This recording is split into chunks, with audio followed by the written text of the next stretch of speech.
Lacombe não gostou que você falou que ele trouxe informações falsas. Ele disse, quais informações falsas eu dei? Que Israel tem uma taxa alta de vacinação e também uma taxa alta de transmissão, que uma pessoa vacinada também pega Covid e também transmite? Eu nem lembro o que foi que eu deu... não lembro, pra você ver o quão absurdo na minha opinião. Eu nem sei exatamente o que causou o nosso ban de uma semana, não sei qual foi a fala. Mas esse é o problema, né? O que o YouTube argumenta é informação falsa. Ou ferir as diretrizes do...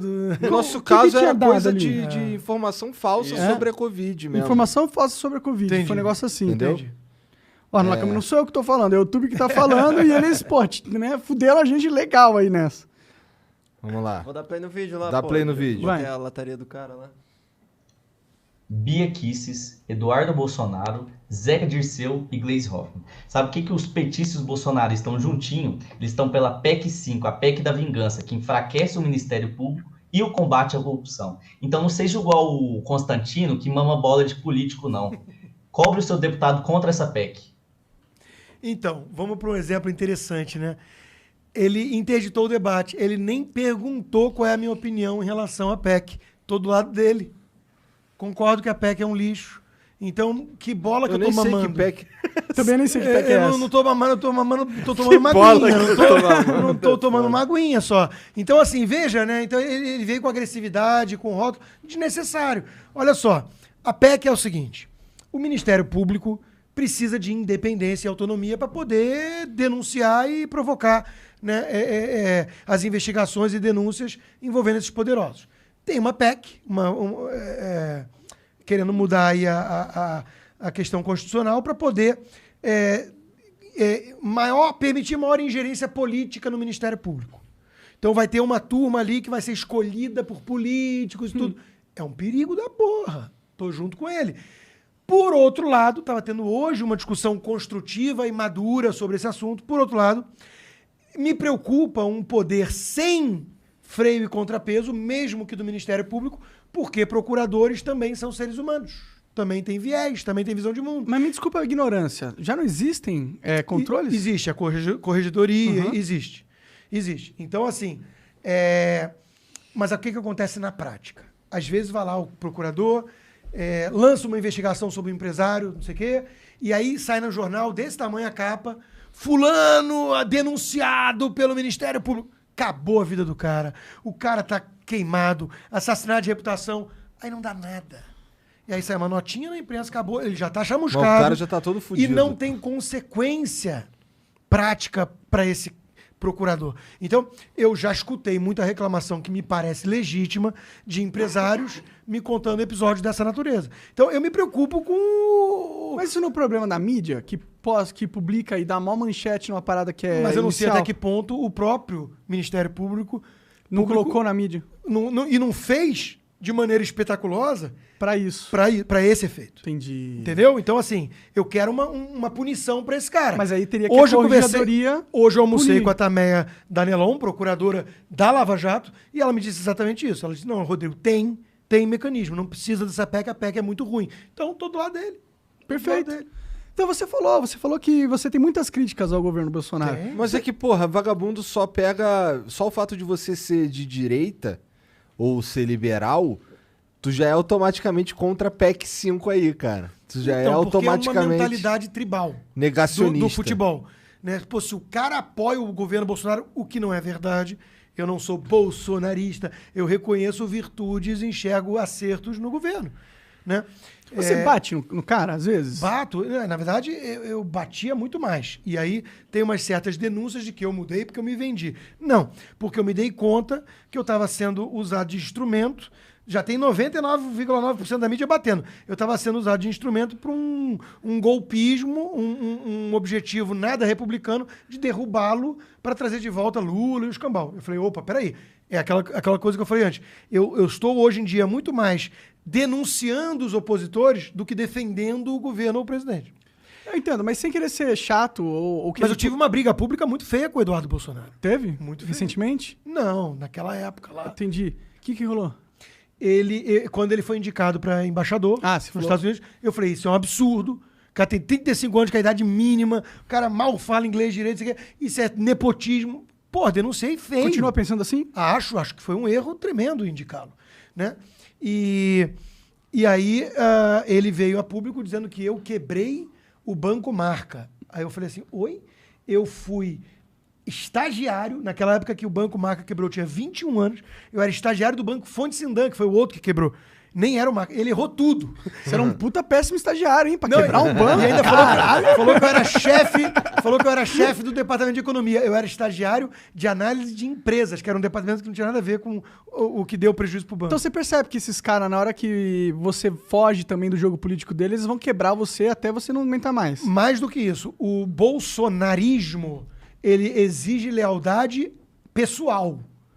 E a minha lealdade nunca foi a pessoas. A minha lealdade é a princípios. Ideias, né? A ideias. Então, o João Amoedo, eu acreditei muito, ajudei muito a crescer o Partido Novo, a dar uma coloração liberal nas ideias. Quando eu comecei a ver o partido, não o Partido Novo, o João Amoedo, acordando e dormindo, obcecado com demonizar o Bolsonaro, e não em críticas construtivas, mas o que parecia ali ou vaidade ou um jogo de poder, eu falei assim, não, isso está errado. E comecei a ficar contra e denunciar a postura do Amoedo. Então, lamento, minha lealdade nunca foi ao Amoedo. Então, assim, e minha lealdade não é, porque nem existe, ao Bolsonaro. Então, de novo, são princípios, são ideias, são valores. E, acima de tudo, com o país. Eu quero que essa porra dê certo, cara. Por que eu saí? Porque tá ruim. Eu quero melhorar. Então, assim, meu compromisso é com o Brasil. Bolsonaro hoje, para mim, ele é alguém que está com uma agenda menos pior e até boazinha, principalmente na parte econômica e tudo, e que está sem escândalo de corrupção até onde a vista alcança, isso é um mérito, com ministérios técnicos, né, e com uma barreira que restou ali para uma volta hoje que está sendo manipulada e orquestrada por vários setores do Brasil aí, do PT, que destruiu o país, cara. Destruiu. Então, assim... escândalo de corrupção, tu quer dizer algo grandioso, não é tipo defender os filhos. Não, é coisa grande. Tá. Escândalo... Que aconteceu no governo atualmente. No governo nesses mil e poucos dias. Aqueles negócios de R$1 por vacina lá, que rolou esses... Mas não teve o desembolso. E também nem essa CPI, que pra mim fez um papelão, né? Muito... Política, toda CPI vai ser. Mas essa exagerou na dose, né?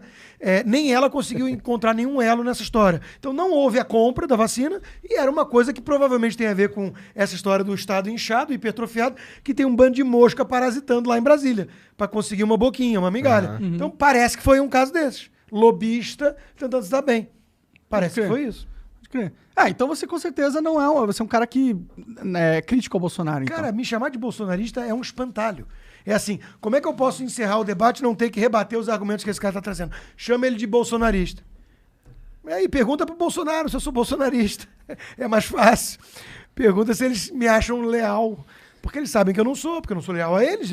Eu enxergo méritos no governo. Se o governo amanhã, hoje, por exemplo, tá essa história do auxílio, do aumento do auxílio para R$400. É um assunto delicado, o Brasil tem muita miséria, aumentou a miséria por conta do lockdown, do isolamento, que alguns acham que foi necessário, outros não vou entrar nisso. Mas assim, o governo tem que fazer alguma ajuda momentânea, é um bom debate. Mas aí, do outro lado, o cobertor é curto. Aí puxou de um lado, faltou recurso do outro. Então tem o teto de gasto, que não pode romper, senão o mercado acusa o golpe, fica nervoso e fala, esse cara virou populista, vai dar ruim lá na frente. O jogo é tênue. Se o Bolsonaro for por esse caminho, né, pensando em eleição no que vem, aumentar, o Paulo Guedes amanhã pode virar e falar assim, pô, cheguei no meu limite. Então, se isso acontecer, eu vou olhar e falar assim, luz amarela piscando, quiçá a vermelha. Então, de novo, meu compromisso nunca foi com esse governo, muito menos com um presidente da República. Eu enxergo alguma coisa diferente acontecendo no país de transição para algo que 58 milhões de pessoas votaram, que assim, querem abandonar aquela sacanagem toda que corria solto. E está entregando uma parte disso. Agora, tem PECs aí que, por exemplo, o Flávio Bolsonaro, o senador, ele se articulou para votar contra a questão da... Como é que era? Da PEC da Bengala, da... Lava-toga, que ia investigar o judiciário. Foi o voto dele que encerrou o negócio. E parece que ele fez pressão para outros. Então, assim, condenável. Vamos bater. Então Vamos jogar pedra. você realmente não acredita que esses caras lutam pela mesma luta sua, né? Ele tá só ali pelo jogo de poder, de verdade, assim. Eu vou além. Eu acredito que o Jair Bolsonaro tem um desejo genuíno de... Ele é patriota. Eu acredito que ele quer melhorar. Mas no frigir dos ovos, quando a porca torce o rabo, ele tem filho, ele tem... Entendeu? Tem rabo Agora, preso. ele tomou aquela facada e quase morreu. Eu acho que aquilo ali muda, às vezes, até a visão. O cara fala, puta, se enxerga mesmo numa missão. Eu acho que ele tá meio doido. Tipo, é normal. Quando eu comecei a fazer sucesso no YouTube um tempo atrás, eu fiquei meio doido. Tu ainda é, porra, não? Achei que tu ainda fosse. O quê? YouTube? Doido? Não, doido. Então, eu fiquei. Depois você fica. Ah, tá, fudeu. não identificou. Mas, tipo, a gente fica, né? A gente fica Não, isso pode ser deslumbrado também. e tal. Conversei com algumas pessoas, até algumas mais próximas dele, né? Porque é engraçado essa porra. Eu dei uma entrevista outro dia pro Rica Perrone, aí ele falou assim, mas e o Bolsonaro? Você fala com ele direto? Eu falei uma vez na vida e nunca tive com ele. Ele, sério? Ele tinha a ideia, porque vem, né, de que eu sou amigo dos caras. Não! Tive com o Flávio Bolsonaro 2 vezes na vida, com o Eduardo uma, que ele foi me visitar lá em Weston, e com o pai dele nenhuma. Então, assim, mas pessoas mais próximas já me falaram assim, cara, porque é foda aguentar aquela pressão. É foda. É muita coisa, é muito punk. Ele é alvo. Eu vou dar um exemplo, eu fui cancelado. Aí a Anitta se meteu, aí o UOL meteu a minha filha chorando na capa. Caralho. Então, assim, é duro aguentar. Você mesmo acabou de falar, deve ser foda ser você. Imagina o Bolsonaro. Deve ser ruim, né? O cara acorda e dorme com a mídia em peso chamando ele de genocida, de fascista, de não sei o quê. Cara, então assim... A diferença é que ele é o presidente, né? Tudo bem, mas assim, é puxado. Ah, com certeza. Envelhece. Obama envelheceu. Todos eles Mas que meio passam pelo poder envelhecem. Eu concordo, E o mas poder ele corrompe. saberia que não ia ser fácil, né? Não é um trabalho que você pensa, vou ser moleza, Não, ser presidente sem do dúvida, Brasil, sem dúvida. facinho.